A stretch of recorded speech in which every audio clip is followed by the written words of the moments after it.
Chapter 1, Part 1, The Three-Runed Sword. "This is Vivi's work?" Jonah asked. The mithril longsword was fresh from the forge, still glimmering on the inside. A network of complex veins shone through the sword's surface.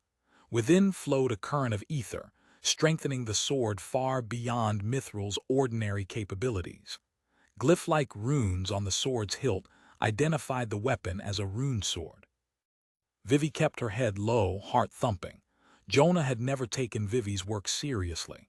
He praised her every time he visited, but that was because he saw her efforts as adorable. Vivi's swords themselves had never been enough to spark real curiosity within her superiors. This time, however, something was different. Jonah's carefree mood turned serious as he examined Vivi's sword. Jonah lowered the sword. He grinned. "You crazy imps! Since when could little Vive fit 3 runes into one sword?" A rush of satisfaction flowed through Vivi. She let her smile out, forgetting the months of exhaustion and failed projects leading up to the success. Her rune swords were finally respectable products, not merely practice pieces to sink money into. 3 runes. She'd really done it. Historically, 3-runed swords had defended humanity from the worst of ether storms. Legendary fighters had fought catastrophic monsters with nothing but swordsmanship and ether-fueled rune swords. Up until 100 years ago, rune swords had been the ether hunter's weapon of choice. These days, a 3-runed sword was barely worth anything at all. Rune swords were considered outdated novelties, made obsolete by Ithar's spirit blades, weapons that the hunters believed were more potent at killing monsters. Vivi's new sword probably wouldn't see any use at all. Still, Vivi felt good to finally succeed. The last time she hit a milestone of 2 runes was 4 years ago. How long had she been runesmithing for now? 15 years. Grandpa Tom laughed on the opposite end of the small smithy. He sat on an anvil next to the furnace. Smoldering coals crackled within. Beside him was a bucket receiving water droplets from a leaky ceiling. "She still has a long way to go," Grandpa said with a deep voice beneath his beard. 3 runes is nothing these days. I managed 5 last year. I'm close to fitting 6. Jonah rolled his eyes. "You're on another level, Tom, we know that. The ancient dwarves themselves struggled to fit more than 3 runes. Vivi is on par with legends. I'd say that deserves a celebration." "Vivi's swords are far better than the dwarves' outside-carved crap," Grandpa said. "At this pace, she'll surpass your skills. How's your smithy doing anyway?" Jonah's grin faded.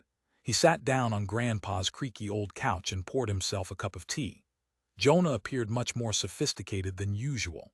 He had arrived in Fellwater by a personal horse carriage, wearing a white woolen sweater and a fine leather coat. He didn't appear rich by any means, but today's runesmiths couldn't afford horses or new clothes. Vivi and Grandpa could barely afford to leave their smithy at all, lest they risk going bankrupt. Jonah had earned ether somehow. "Who is your buyer?" Grandpa asked. "I knew there was still money in the craft. Runesmithing is far from dead. If your lazy swords can sell well, so can mine." Jonah looked away awkwardly. "No, Tom, my swords aren't selling at all. You're stealing all of the business." "Bah," Grandpa said. "I sell a sword a month for a few hundred ether. Does this shack look like the home of someone who earns a lot of money?" "I don't know how to put this, Tom," Jonah said. "You're the best runesmith still active on the surface, but you're also the only runesmith still forging swords for a living. Elendor is the last customer actively buying swords today, and he won't work with anyone but you." "Nonsense," Grandpa said. "I know you're just as passionate about runesmithing. How are you riding around with horses and servants if I'm the one stealing business?" Jonah sat still, clutching onto his teacup. "I quit runesmithing. I'm a merchant these days. Those aren't servants, they're my coworkers. We're selling salts and spices." Grandpa blinked. Then he frowned as if he'd been betrayed. Vivi paused as well. Jonah was one of the best runesmiths she knew next to Grandpa himself. Jonah used to visit often. He had been there from the start, pioneering the newly invented inside carving technique. I'm still carving runes as a hobby, Jonah said, but the craft is no longer profitable. I'm sorry if this upsets you, but I have a daughter to support. Runesmithing doesn't bring in the money. It just doesn't. We joined the craft too late. Runesmithing died long ago. I see, Grandpa said far more calmly than what Vivi would have expected from his usual temper. After we've worked so hard, all there is to do is prove the potential of our swords to one rich idiot, and we're set for life. You're still running away. I'm rooting for you, Jonah said, but I can't take the risk.